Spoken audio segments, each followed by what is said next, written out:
you. I felt like I had to have you. It's real weird, right? So anyway, that story sticks to my heart.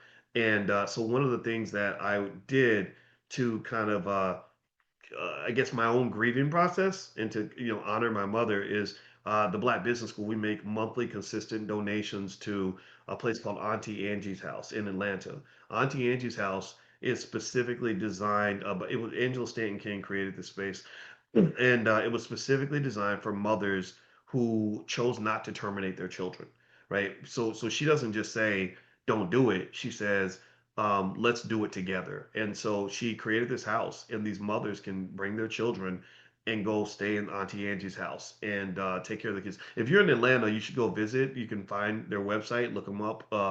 They're great. They're legitimate. So we make that donation. So here's where I'm going with this. The Faith and Finance course, the regular price I think is 164 for lifetime access. You can get it for $49. Okay, that's the first thing. The second piece is that this money will go toward funding and supporting Auntie Angie's house. So that's the two plus two that I wanted to lay out for you. So what I'm gonna do is I'll put the link to the course inside the chat, and it's yours if you sign up. It's yours for life, and it's entertaining. It's really good. We spent a lot of time putting this together, and I'm super proud of it, and especially because it connects to my mama, and so it also will allow us to, as a group, as a community, to support an important institution in our community, which is preserving the life of Black babies. Again, I don't know how you feel politically. I know that pro-life, pro-choice. I know that's a complex issue.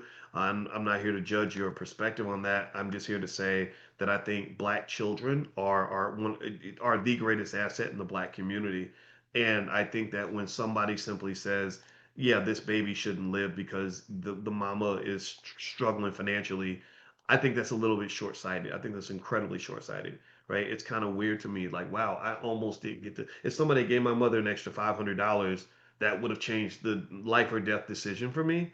And I don't think that that's what should happen. I don't think a human being's life should be connected to how much money their parent has in the moment, because my mother struggled financially for about 3 more years, and then we things got better. Yeah, we were born in the projects. We didn't have no money.